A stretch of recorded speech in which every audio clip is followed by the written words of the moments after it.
we begin in Ukraine. Russia continues to pound the country with drone attacks overnight. And this comes just hours after Russian President Vladimir Putin spoke to his American counterpart, Donald Trump, clearly demonstrating no immediate end in sight to the hostilities. So what did come of their conversation? There was no threat of new sanctions on Russia and no demand for a ceasefire. And today, Putin made his first visit to Kursk since Moscow recaptured the region from Ukrainian forces. For one veteran American diplomat, this current order of business isn't acceptable anymore. Last month, Bridget Brink resigned her post in protest over the marked change of policy towards Russia and Ukraine. And she joined me from Washington, D.C. to explain why it matters for America to ensure that Ukraine doesn't lose and Russia doesn't win the war it started. Ambassador Bridget Brink, welcome to the program.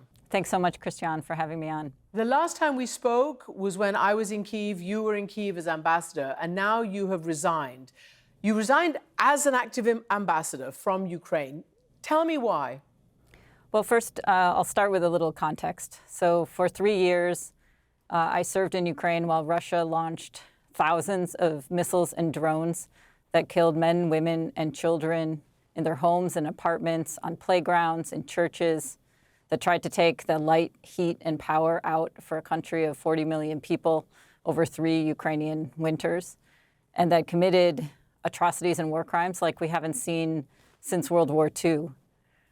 I fully agree that the war needs to end, but the policy since the beginning of the administration has been to put pressure on Ukraine as the victim rather than on Russia as the aggressor. And peace at any cost is not peace at all. It's appeasement. And we all know from history that appeasing aggressors only leads to more war. It must have taken, though, more than just that to have a career Foreign Service diplomat as you are, who's served 5 different administrations of all different, of both political parties, to throw in the towel. I mean, tell me about, put that in context in terms of the morality that you summoned, the integrity, whatever it is that caused you to make that decision. Well, I've been very proud to serve 5 presidents and for 28 years as a career diplomat.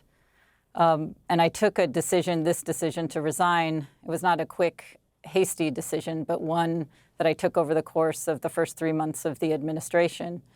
And it started, the first sign was the Oval Office meeting, which was horrifying. But there were other signs as well, including the withdrawal of security assistance and intelligence assistance, which was put back on. But that was a temporary withdrawal that I did disagree with. In addition to that, there was a change in language in discussion about the war. Instead of talking about Russia's war of aggression in Ukraine, it was the Russia-Ukraine war. I believe that the only way to accomplish the goals of the administration of the president to end the war is to call out the aggressor and put pressure on the aggressor, Russia, to come to the table and to end the war that he started. Can I ask you something about the Oval Office meeting, which obviously was that, debacle in which J.D. Vance and others started to basically gang up against Zelensky, at least that's what it looked like. But Zelensky himself could be said not to have comported himself in the most advantageous way. Did you advise him how to behave with President Trump in the Oval Office? Did anybody suggest that he might get provoked and for him to, stay calm and maybe even speak in his own language so that he was in full control of the conversation? I mean, certainly in my position as the ambassador to Ukraine and at that time as the president's representative, I did offer advice as to how to achieve our mutual goals. And for us on the U.S. side was to end the war. For the Ukrainians was to keep us supporting Ukraine.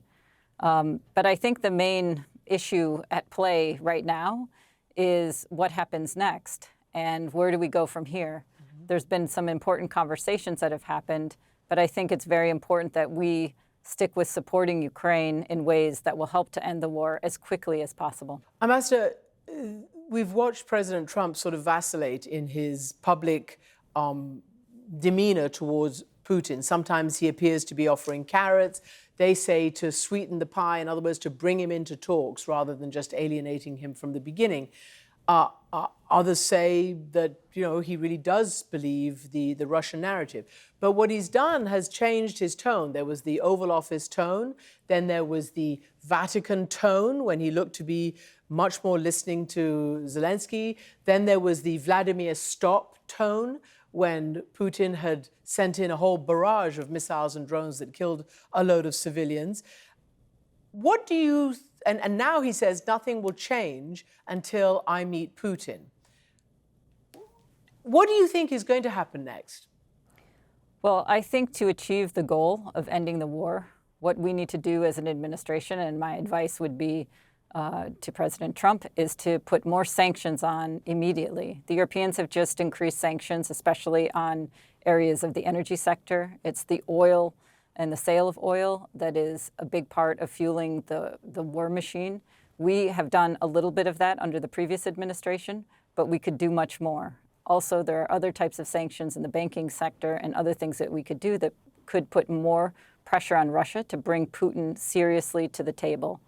I also think we need to get at the $300 billion, which is Russian sovereign assets that are mostly frozen in Europe, and use those to help Ukraine defend itself. And that can be used to buy weapons in the United States that could replenish our own defense industrial base, but also help Ukraine be a stronger country against Russia. I've been speaking to a Russian official who told me, like they do publicly, that they do believe that they're winning, that they believe that, and they know, they say, despite the casualties, which are huge, that they have pretty much an endless pot of recruits because they pay them, and we know that.